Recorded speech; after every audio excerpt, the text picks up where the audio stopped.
ಎಲ್ರಿಗೂ ನಮಸ್ಕಾರ. KSCT exam 2025 ಕಾಲ ಆಗಿರುವಂಥದ್ದು ನಿಮಗೆಲ್ಲ ಗೊತ್ತಿದೆ.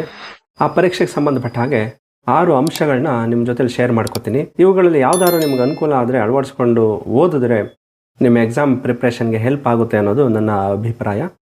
ನಾನೀಗಾಗಲೇ ರಾಜ್ಯಶಾಸ್ತ್ರ ಹಾಗೂ ಇತಿಹಾಸ ವಿಷಯಗಳಲ್ಲಿ KSCT ಹಾಗೂ NET ಎಕ್ಸಾಮ್ಗಳನ್ನು ಕ್ಲಿಯರ್ ಮಾಡಿಕೊಂಡು ನನ್ನ ಅನುಭವದ ಆಧಾರದ ಮೇಲೆ ಈ ಅಂಶಗಳನ್ನ ನಿಮ್ಮ ಜೊತೆ ಶೇರ್ ಮಾಡ್ಕೊತಾ ಇದ್ದೀನಿ. ಯಾರಿಗಾದರೂ ಅನುಕೂಲ ಆದರೆ ನನ್ನ ಪ್ರಯತ್ನ ಸಾರ್ಥಕ ಆಗುತ್ತೆ ಅಂತ ಹೇಳ್ತಾ, ಅದಕ್ಕೂ ಮೊದಲು ನೀವಿನ್ನು ನಮ್ಮ ಚಾನಲ್ ಸಬ್ಸ್ಕ್ರೈಬ್ ಆಗಿಲ್ಲ ಅಂದರೆ ಕೂಡಲೇ ಸಬ್ಸ್ಕ್ರೈಬ್ ಆಗಿ, ಹಾಗೆ ಮಾಹಿತಿ ಇಷ್ಟ ಆದರೆ ಲೈಕ್ ಮಾಡಿ.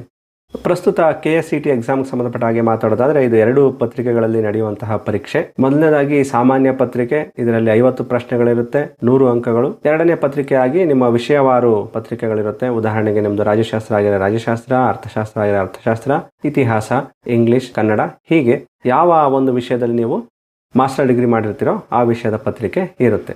ನೀವೆಲ್ಲ ನೋಟ್ಸ್ಗಳನ್ನ ಓದಿರ್ತೀರಾ, ಬುಕ್ಸ್ ಓದಿರ್ತೀರಾ, ಬೇರೆ ಬೇರೆ ಯೂಟ್ಯೂಬ್ ಚಾನೆಲ್ಗಳನ್ನ ರೆಫರ್ ಮಾಡಿರ್ತೀರಾ.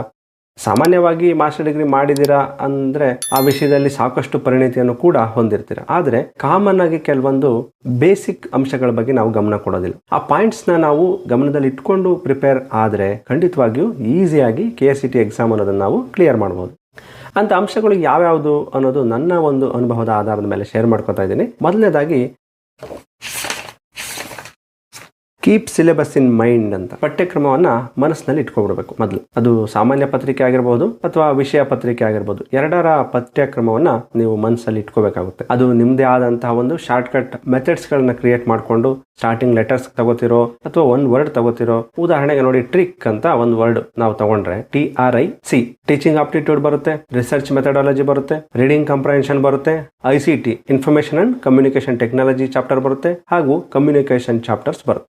ಇದಿಷ್ಟು ಚಾಪ್ಟರ್ಸ್ಗಳು ಇದೊಂದು ವರ್ಡಲ್ಲೇ ನಮಗೆ ನೆನಪಿನಲ್ಲಿ ಉಳಿತವೆ. ಈ ರೀತಿ 10 ಚಾಪ್ಟರ್ ಹೆಸರುಗಳನ್ನು ಕೂಡ ನೀವು ನೆನಪಿಡಬೇಕಾಗುತ್ತೆ. ನಂತರ ಆ ಚಾಪ್ಟರ್ ಮುಂದೆ ಸಮ್ಮರಿ ತರ, ಸಪೋಸ್ ಟೀಚಿಂಗ್ ಆಪ್ಟಿಟ್ಯೂಡ್ ಅಂದ್ರೆ ಏನ್ ಬರುತ್ತೆ, ಇದರಲ್ಲಿ ಮೆಥಡ್ಸ್ ಆಫ್ ಟೀಚಿಂಗ್ ಬರುತ್ತೆ, ಮತ್ತೆ ಕೀ ಪಾಯಿಂಟ್ಸ್ ಎವ್ಯಾಲ್ಯೂಯೇಷನ್ ಬರುತ್ತೆ, ಟೀಚಿಂಗ್ ಏಡ್ಸ್ ಬರುತ್ತೆ, ಸ್ವಯಂ ಪ್ರಭಾ ಬರುತ್ತೆ. ಈ ರೀತಿ ಒಟ್ಟಿನಲ್ಲಿ ನೀವು ಮೊದಲನೇ ಕೆಲಸ ಏನ್ ಮಾಡಬೇಕು ಅಂದ್ರೆ ಸಿಲೆಬಸ್ ಅನ್ನ ಮೈಂಡ್ ಅಲ್ಲಿ ಇಟ್ಕೋಬೇಕಾಗುತ್ತೆ. 2 ಪತ್ರಿಕೆಗಳ ಪಠ್ಯಕ್ರಮವನ್ನ ನೀವು ಮೈಂಡ್ ಅಲ್ಲಿ ಇಟ್ಕೊಂಡ್ರೆ KSCT ಎಕ್ಸಾಮ್ ನಲ್ಲಿ ಒಂದ್ ಸ್ವಲ್ಪ ನೀವು ಹಿಡಿತವನ್ನ ಸಾಧಿಸಿದ್ರಿ ಅಂತ ಅರ್ಥ. 2 ಸಬ್ಜೆಕ್ಟ್ಗಳ ಪಠ್ಯಕ್ರಮ ಮೈಂಡ್ ಅಲ್ಲಿ ಇರಬೇಕು. ನೆಕ್ಸ್ಟ್ ಪಾಯಿಂಟ್ ನೋಡೋದಾದ್ರೆ ಬಿ ಪರ್ಫೆಕ್ಷನ್ ಇನ್ ಕ್ಯಾಲ್ಕುಲೇಷನ್, ಲೆಕ್ಕದಲ್ಲಿ ಪರಿಣಿತಿಯನ್ನ ಹೊಂದಿರಬೇಕು. ನಾವು ಮಿಡ್ಲ್ ಸ್ಕೂಲ್ಗಳಿಂದನೂ ಓದ್ಕೊಂಡು ಬಂದಿರ್ತೀವಿ. ಕೂಡ ಲೆಕ್ಕ, ಕಳೆಯ ಲೆಕ್ಕ, ಗುಣಾಕಾರ, ಭಾಗಾಕಾರ, ಹೀಗೆ ಲೆಕ್ಕವನ್ನ ಕಲ್ತಿರ್ತೀವಿ.